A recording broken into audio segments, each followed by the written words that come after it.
Então vamos lá. Boa noite, pessoal. Dando continuidade ao estudo do livro Palavras de Vida Eterna, do autor Francisco Cândido Xavier. Perdão, o autor é o Espírito de Emmanuel, né? O Chico Xavier é o intermediário, aquele que se serviu de intermediário para trazer a mensagem espiritual. Bom, hoje nós vamos estudar a lição de número 79, intitulada pelo autor de Pacifiquemos. Como é de costume, o Emmanuel, ele passar isso para cá para melhorar a visão aqui. Como é de costume, o Emmanuel ele vai numa passagem evangélica, né? Ele escolhe uma passagem evangélica, não sei exatamente por quais critérios, mas com certeza ele tinha os seus critérios. Ele escolhe uma passagem e depois ele disserta sobre essa passagem. Ele traz à luz, né, ao seu entendimento, para o nosso entendimento também, a sua interpretação quanto a essa passagem. Ou seja, ele vem amplificar esse ponto de vista, esse pensamento, né? Ele vem contextualizar. O que é contextualizar, né? É trazer para o contexto atual. O Evangelho ele é sempre atual, sempre. E por isso Jesus dizia, eu vos falo por parábolas, né? O que é uma parábola, né? Uma parábola é uma figura geométrica, né? Que ela é côncava ou pode ser convexa. E qualquer momento do tempo e do espaço, em qualquer lugar, a partir do ponto principal, você vai na linha do tempo e essa mensagem ela é atual. É igualzinho imagine vocês uma antena parabólica, né? Ela tem ali um foco ali no meio, ela tem um raio, né? Em cada lugar que o satélite estiver passando, ela tem a capacidade de trazer aquele contato ali através de ondas eletromagnéticas, né? E trazer, independente do momento ali em que o satélite estiver passando, ela tem a condição de atualizar as mensagens que chegam ali. Então, uma parábola tem esse contexto. Ela, a qualquer momento do tempo e do espaço, né, que a humanidade estiver caminhando, as parábolas de Jesus, ou seja, os ensinamentos evangélicos do Cristo, né, eles serão sempre atuais. É lógico que ele usa, muitas vezes, linguagens metafóricas, linguagens coloquiais, né? Porque, naturalmente, ele falava coisas do seu tempo. Por exemplo, quando ele diz assim, quem tomar do arado, não devereis olhar para trás, né? A mensagem nós sabemos qual é, né, Karina? Que quando você estiver na sua luta aqui diária, mesmo que os erros que nós tivemos no passado, nós não devemos ficar olhando para trás, parados nesses erros, porque nós, naturalmente, vamos comprometer a nossa jornada. Então, ele dizia, quem tomar do arado, não devereis olhar para trás. Então, o arado era uma figura ali coloquial, né? Hoje não se usa mais. Apesar que tem algumas regiões ainda que usa-se o arado ainda, né? Hoje, talvez ele dissesse assim, olha, quem estiver dirigindo seu automóvel, não fica olhando no retrovisor, porque não vai dar certo, né? Porque você vai, naturalmente, bater o carro, porque você vai ficar olhando para o retrovisor, para o passado que está atrás, e vai esquecer de olhar para frente, para o presente, para o futuro, né? Então, Jesus usava essas imagens do momento, coloquiais, mas, evidentemente, que a essência da palavra dele, ela é sempre atual. Então, quando o Emmanuel traz, ele vai no Evangelho e traz, ele contextualiza, ele tenta colocar dentro do contexto atual das nossas vidas os ensinamentos evangélicos, né? É o que ele vai fazer hoje. Ele intitulou essa passagem de Pacifiquemos, ou seja, o próprio título já diz muita coisa, né? Já é a essência do seu pensamento, do seu estudo, né? Que nós devemos nos pacificar. Ora, se nós devemos nos pacificar, é porque, naturalmente, a gente ainda se encontra, né, pela nossa natureza espiritual, a gente se encontra em momentos de conturbações individuais e coletivas também. Por quê?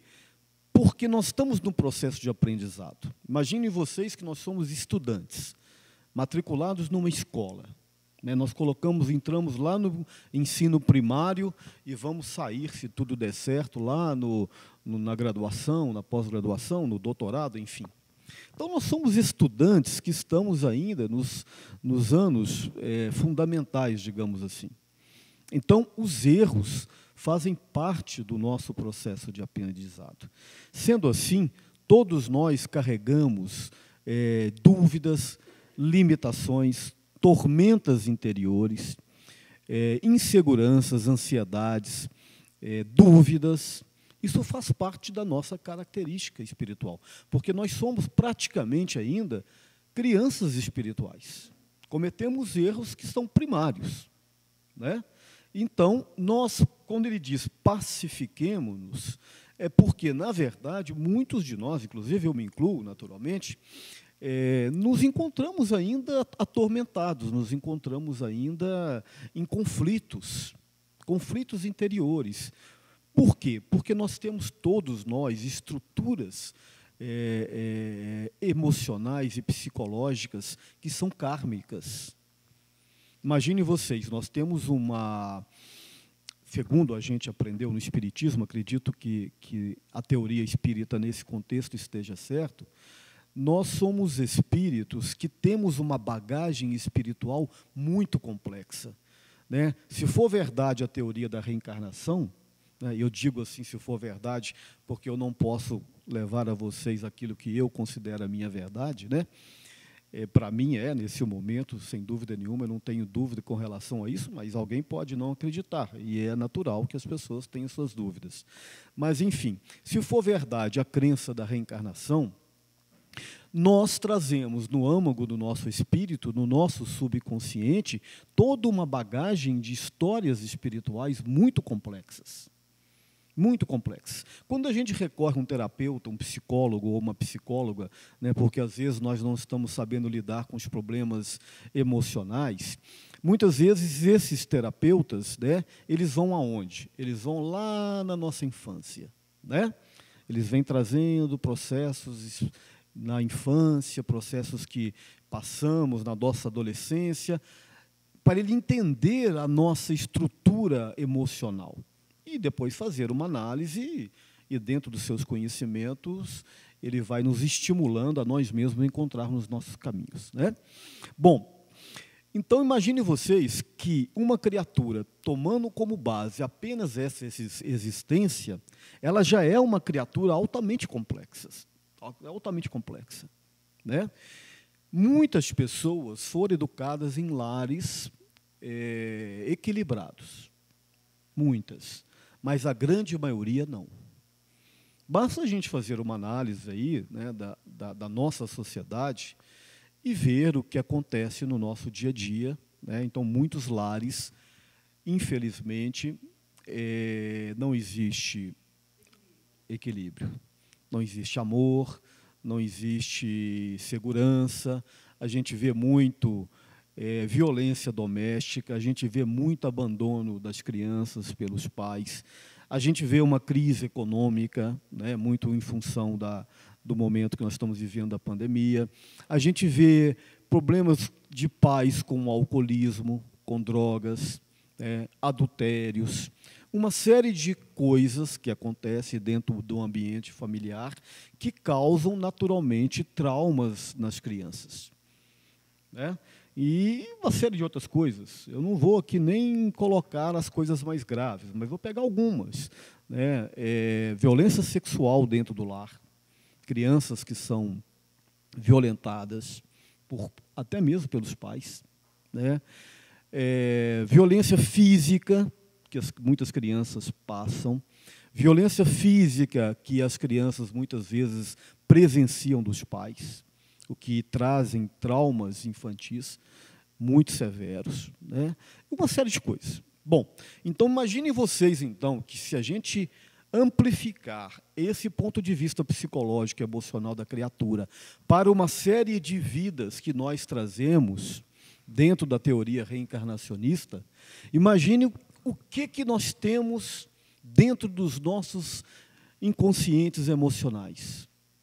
Coisas altamente complexas. Então, não bastasse isso, né, não bastasse os momentos da vida atual, nós temos ainda bagagens kármicas que são altamente complexas. Então, muitas das coisas que nós vivenciamos e nós colocamos nos nossos comportamentos têm como matriz uma herança kármica. Eu vou dar um exemplo para vocês bem didático. Lá em casa, na minha casa, nós éramos 7 filhos. O mesmo pai, a mesma mãe, o mesmo meio, a mesma educação, né, aparentemente igual. Fomos criados nas escolas públicas, depois, né, na mesma religião, na religião católica. No entanto, nós temos 7 criaturas totalmente diferentes do ponto de vista da personalidade comportamental. Uns são mais inteligentes, outros são mais malandros, outros são mais preguiçosos, outros são mais ativos, uns são mais emocionais, outros são mais razão. Ora, poxa, mas se a gente é fruto do meio, né, como diz certa teoria da psicologia, por que somos então todos diferentes? Naturalmente, porque a gente leva em consideração, segundo a teoria reencarnacionista, segundo a opinião do André Luiz e também da maioria dos espíritas, que nós trazemos no âmago do nosso espírito, no nosso emocional, toda uma série de situações, experiências espirituais e kármicas que fizeram com que cada um de nós tivesse uma essência diferente. Por isso somos diferentes. Somos iguais, né, segundo dizem, em relação ao quê? Em relação aos nossos direitos e deveres diante de Deus e das leis humanas. Mas somos diferentes do ponto de vista da personalidade, do caráter, exatamente porque cada um de vocês aqui tiveram experiências kármicas em situações bem diferentes, né? Bom, então, quando o Emmanuel coloca aqui esse título, Pacifiquemos, é porque a maioria de nós, 2/3 da humanidade, segundo a opinião do próprio Emmanuel, nos encontramos ainda num processo de pacificação espiritual. Nós temos entre nós, dentro de nós, né, um duelo permanente entre as sombras e as luzes. Em que sentido? No sentido de que a nossa essência espiritual, ela é luz, ela é boa. Mas a nossa natureza, né, tanto física quanto dos instintos e quanto também dessas heranças kármicas, ainda nos causam extremas perturbações. Então nós temos o instinto sexual, o instinto de sobrevivência, né? Nós temos o desenvolvimento cognitivo e intelectual em formação, o desenvolvimento emocional e psicológico em formação, uma série de coisas que estão sendo trabalhadas dentro dessa escola, que é a própria vida. Então, é natural que nós nos encontremos em momentos de dúvidas, de conflitos, né, de opções erradas, né, porque nós estamos ainda nesse domínio, né, da nossa moral sobre o nosso instinto. Né? Até o Allan Kardec faz esse paralelo na obra O Livro dos Espíritos, quando ele fala sobre o instinto e a razão. Pois bem, então, dentro dessa ideia, o Evangelho, dentro da construção espírita, do ponto de vista pedagógico, né, o Evangelho tem essa finalidade, que é auxiliar o homem, o espírito, na sua pacificação. Então, como eu citei o exemplo de uma escola, dentro de uma escola, uma criança que entra no ensino básico, né, e vai até lá em cima, ela começa aprendendo a matemática, o português, uma história, geografia, uma série de matérias, e ela começa por onde? Ela começa pela base, ela começa pelos pontos mais simples, e a partir do momento em que ele vai subindo na graduação, ele vai recebendo informações e pontos mais complexos daquela matéria. Não é isso? Para a vida humana, né, a espiritualidade superior, ela trouxe o recurso do Evangelho como um complemento pedagógico da educação espiritual do homem, digamos assim. Então, dentro dessa escola de evolução que nós nos encontramos, além do despertamento cognitivo, intelectual, que nos é oferecido pela vida, né, nós temos principalmente o conhecimento moral que nós temos que buscar para equilibrarmos a balança da evolução. De um lado, a intelectualidade, de outro, a espiritualidade, a moral. Então, nós vamos trabalhando dentro desse contexto. Isso faz com que nós, hoje, por exemplo, ao tomarmos uma decisão que às vezes bate na nossa porta, por exemplo, eu cheguei aqui na porta do centro e achei uma carteira. E a carteira estava recheada de dinheiro. E eu estou precisando de dinheiro. E aí eu abro a carteira, tem lá R$2.000, por exemplo. Bom, nossa, eu estou precisando de dinheiro. Era tudo que eu precisava agora, era esses R$2.000. As contas estão vencidas, talão de luz. Mas aí eu vi ali a identidade da pessoa que perdeu a carteira. Aí você já sabe quem é a pessoa, você pode procurar, você pode deixar a carteira aqui no centro, você pode procurar a polícia, botar na rádio, enfim. Aí você já tem um conhecimento desenvolvido entre a moral e a razão. E você vai balancear isso. Uns vão ficar com dinheiro, outros vão devolver o dinheiro. Esse balanço, né, dessa decisão, ela vai de acordo com aquilo que eu já vivencio, aquilo que eu já sou. Muitas vezes eu fico com dinheiro, mas logo na frente vem a dor moral, o arrependimento. Porque eu sei de quem era o dinheiro e que alguém vai sentir falta daquele dinheiro e que aquele dinheiro não é meu, apesar de eu ter achado. Enfim, a gente cai nesse dilema. E esse dilema, eu estou aqui naturalmente colocando um caso hipotético, bem simples, mas esse dilema ele faz parte das nossas vidas diariamente, praticamente, né? Em vários sentidos. No sentido desse que eu coloquei, no sentido profissional, no sentido financeiro, no sentido sexual, uma série de sentidos. Então, o que faz com que eu tome essa decisão é a resultante daquilo que eu sou como pessoa. E muitas vezes eu tomo a decisão errada. Aí vem a dor como ponto regulador. Porque só sofre dor, Karina, quem já tem o conhecimento. Dor, amiga, dor que me leva ao caminho da evolução. Porque se você não tem um conhecimento, você joga a carteira fora, nem olha quem é o dono dela, e põe dinheiro no bolso e segue a vida tranquilo, sem nenhuma dor moral. Mas como você já tem o conhecimento, esse conhecimento te cobra uma postura que seja ética diante das leis naturais, né? O Evangelho, então, dentro da cultura espírita, ele vem como um suporte, né, um complemento pedagógico para que nós sigamos a nossa vida cometendo menos erros, né, e, naturalmente, sendo menos infelizes. Porque ali está o caminho.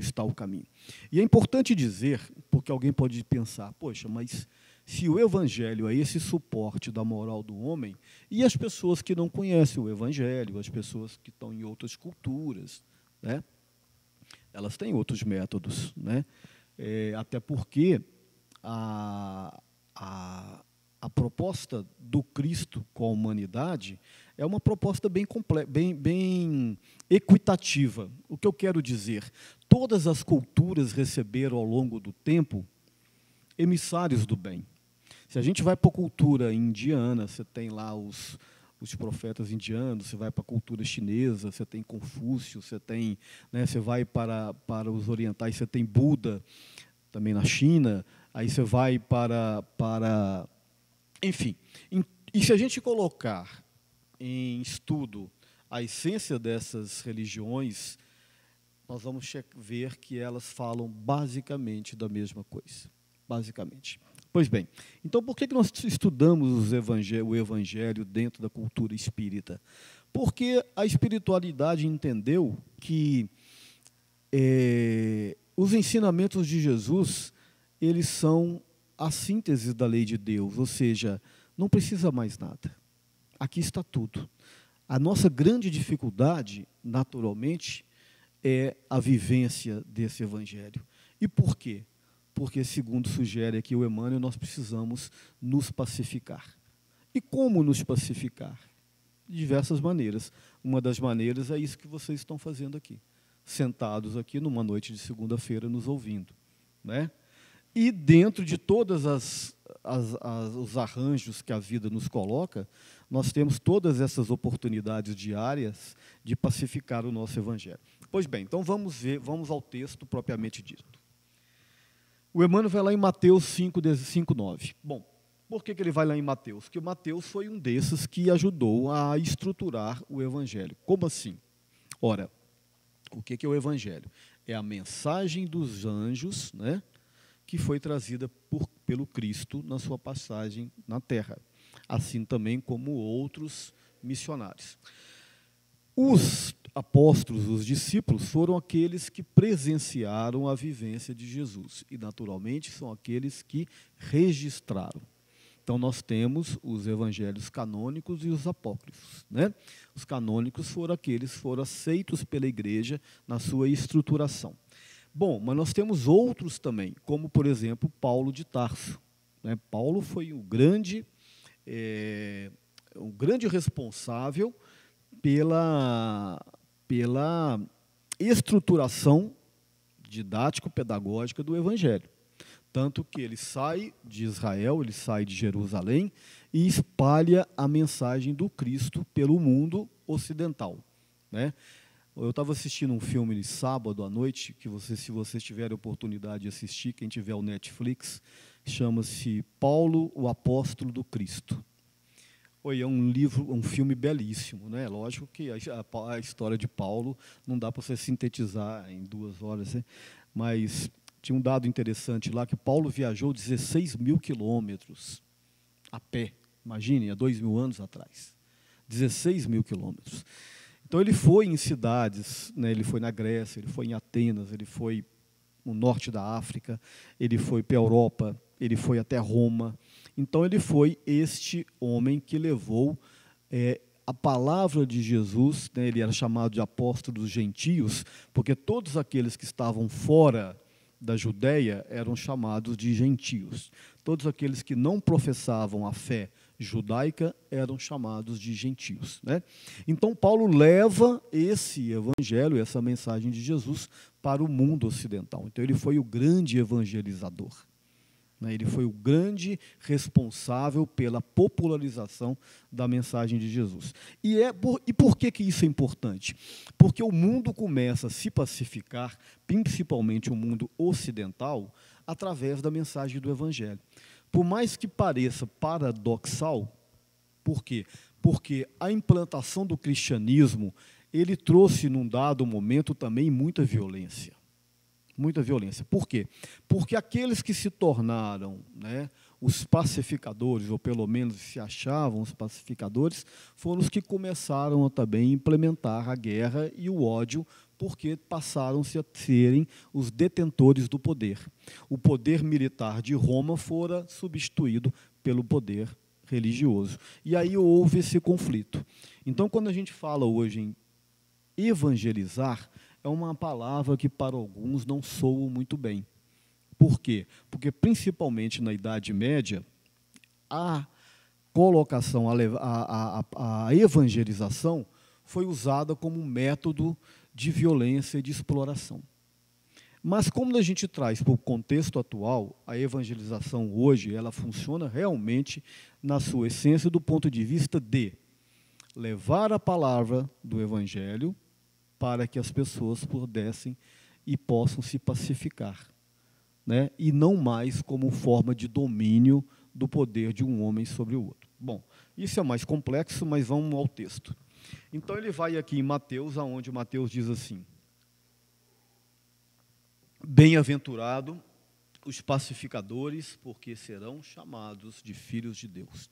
Ora, todos nós somos filhos de Deus, naturalmente, mesmo que estejamos momentaneamente desfocados da nossa proposta espiritual. Mas todos nós somos pacificadores. Mas aqueles que já têm o domínio da sua ascendência do bem sobre o mal, nós, além de pacificarmos a nós mesmos, nós também pacificamos e pacifiquemos o meio onde nós estamos. Então, quando ele diz: bem-aventurados pacificadores que serão chamados filhos de Deus, é porque quando você chega na condição de pacificador, você já está em comunhão plena com as leis de Deus. Por exemplo, Chico Xavier era um pacificador pleno. Concorda, Karina? Por quê? ele já pacificou o seu espírito e estava usando a sua vida como missão para pacificar os outros. Nós ainda estamos nesse processo de nos pacificarmos interiormente. Então, quando nós ainda estamos nesse processo, é comum que nós ainda caímos em dolo, caímos em erros, né? Mas no momento em que nós estamos praticando o bem, a paz, naturalmente nós estamos em sintonia com as leis de Deus plenamente.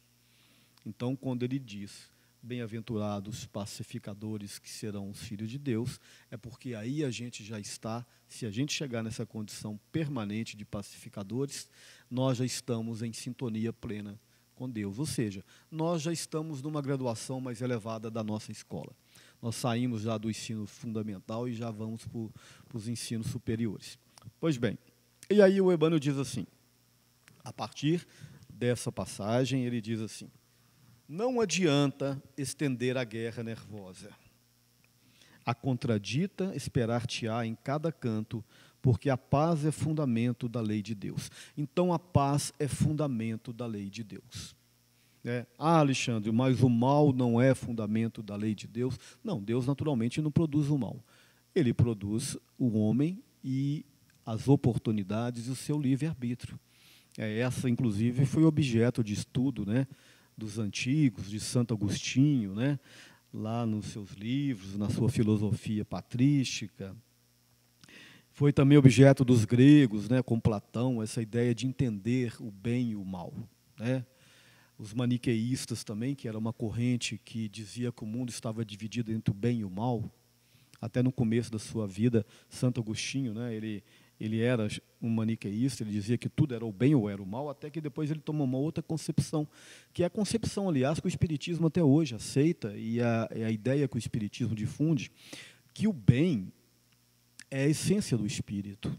O mal é o momento em que o espírito ainda não tem o domínio completo do bem. Ou seja, o mal é a ausência do bem, é a ignorância. O espírito pratica o mal porque ele é ignorante. Lembra a história que eu falei com vocês da carteira? Se ele usa o dinheiro, é porque o seu livre-arbítrio, e a sua natureza ainda de ignorância, entende que ele precisa mais daquele dinheiro do que devolvê-lo ao seu próprio dono.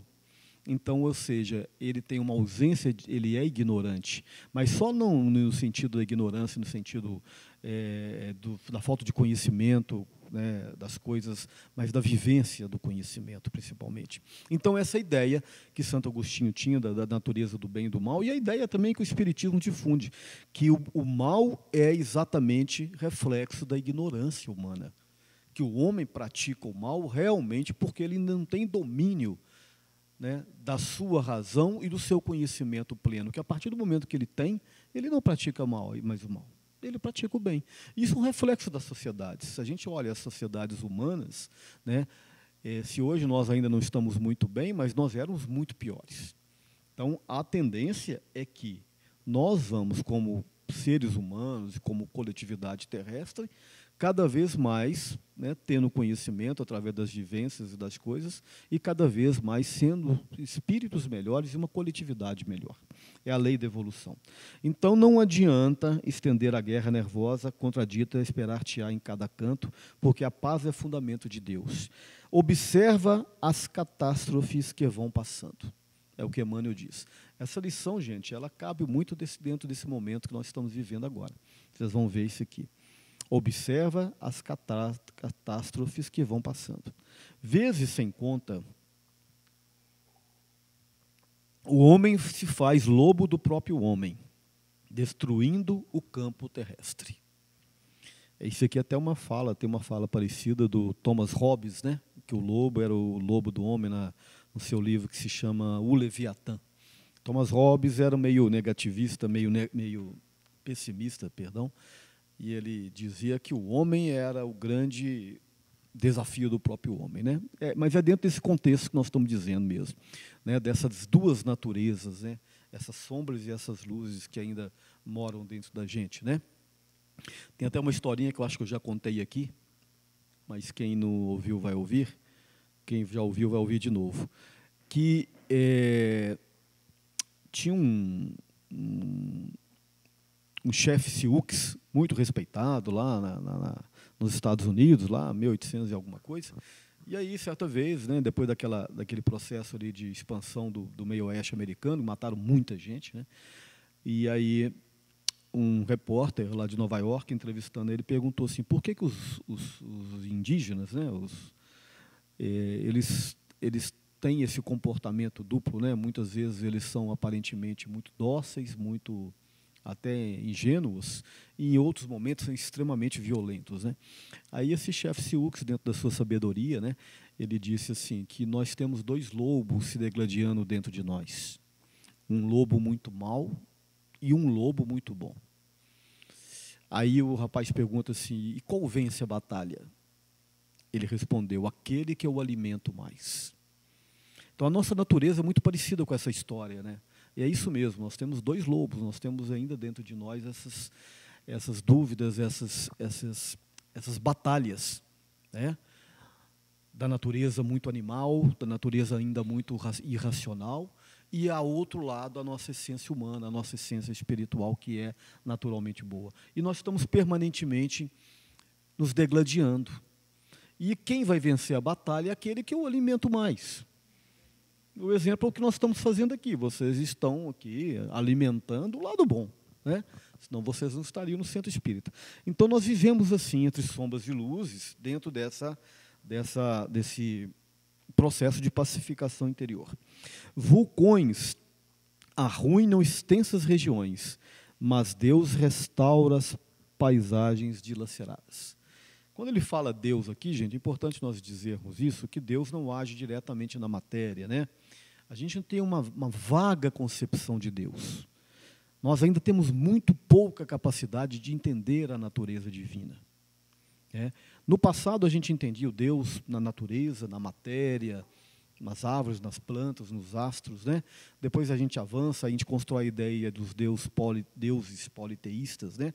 Dos gregos, de outras culturas, vários deuses. Hoje a gente tem a ideia de um Deus único, mas nós ainda estamos muito distantes de entender essa natureza divina.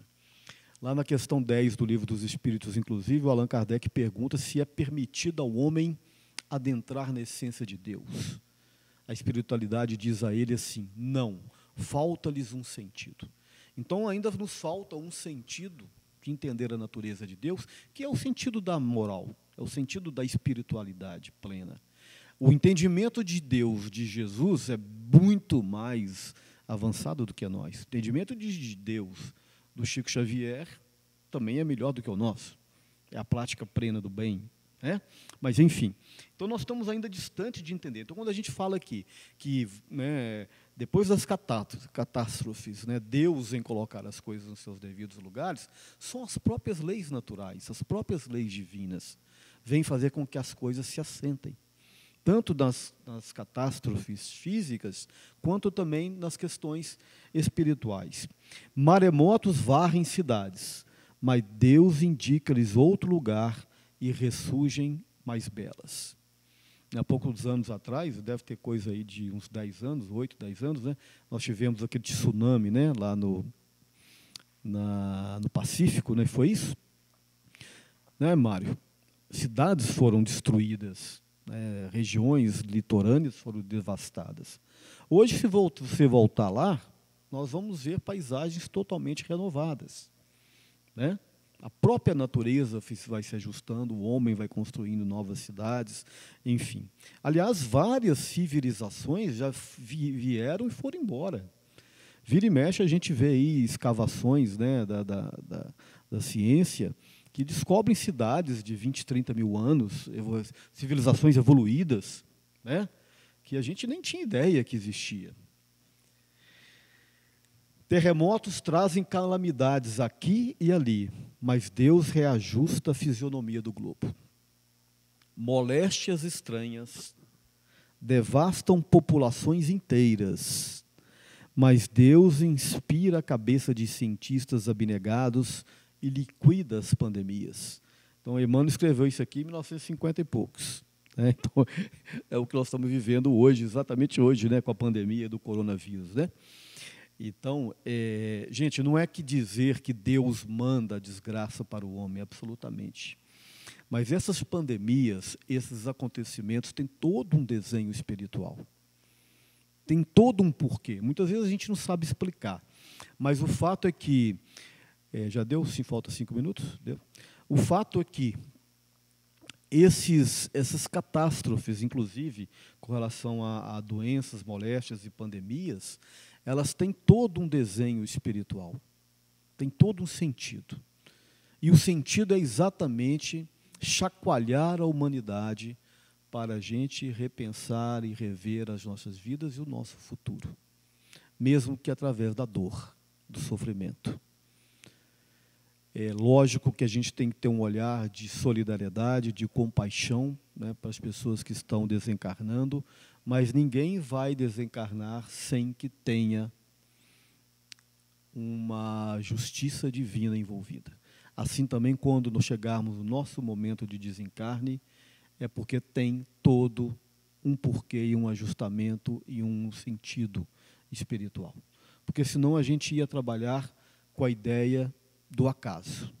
A gente iria trabalhar com a ideia da inexistência completa de Deus e da espiritualidade. Se a gente achar que está tudo julgado ao acaso, é porque a gente, então, não tem certeza da existência de Deus. E se a gente tem a certeza da existência de Deus e que esse Deus é bom e justo e misericordioso, as coisas que estão acontecendo no mundo têm todo um sentido de ajustamento. E lembrando também que as pessoas que estão desencarnando não é porque estão sendo punidas, é porque muitas delas cumpriram o seu ciclo de aprendizado e vão continuar um novo aprendizado. O que também não nos tira, como eu já disse, o nosso olhar de compaixão e de sensibilidade com relação a tudo que está acontecendo e das pessoas que estão desencarnando e sofrendo. Pois bem, e para encerrar,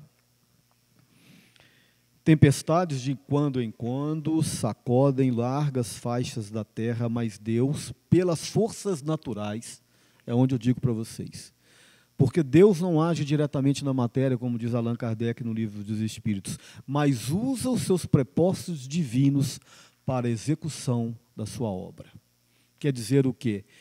Que entre Deus e nós existe todo um ordenamento espiritual.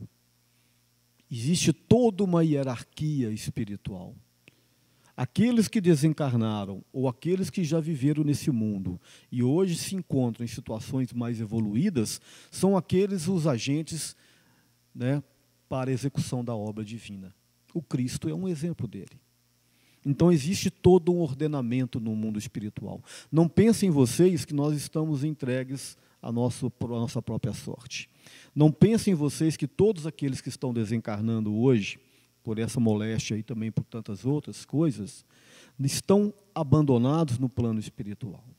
Não, existe todo um preparo, todo um preparativo, todo um ordenamento, todo um acolhimento espiritual. Assim como você chega no pronto-socorro e no hospital e tem ali uma pessoa para te atender, existem médicos, enfermeiros, por mais caótico que seja o sistema, mas ele ainda funciona. No mundo espiritual, isso é muito mais intenso e muito mais organizado. Para vocês terem uma ideia, por exemplo, aqui nessa casa existe um hospital espiritual, um pronto-socorro espiritual, onde muitas pessoas que desencarnam aqui nessa cidade são atendidos e acolhidos, segundo a gente tem a informação.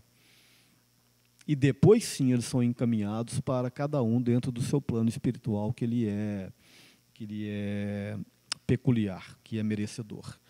Então, para encerrar, o Emmanuel diz: assim sendo, não te entregues ao pessimismo em circunstância nenhuma. Vou repetir. Não te entregues ao pessimismo em circunstância nenhuma, principalmente nas circunstâncias caóticas. Porque quando você está no meio de um tumulto, o que você menos precisa é colocar mais pilha, né? Colocar mais tormenta, mais ódio dentro daquilo ali. Tudo pode ser agora diante de ti aflição e convulsão. Contudo, tranquiliza a vida em torno de ti, o quanto puderes, porque a paz chegará de Deus através das tuas mãos. Perceberam? É uma mensagem muito bonita, né? E cai bem dentro do que nós estamos vivendo aqui.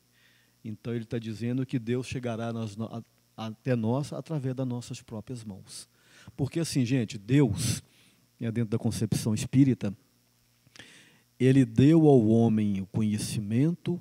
Aliás, o conhecimento o homem vai conquistando. Ele deu as formas dele adquirir o conhecimento, ele lhe deu o livre-arbítrio, mas ele deixa que o homem escolha o seu caminho de acordo com esse livre-arbítrio.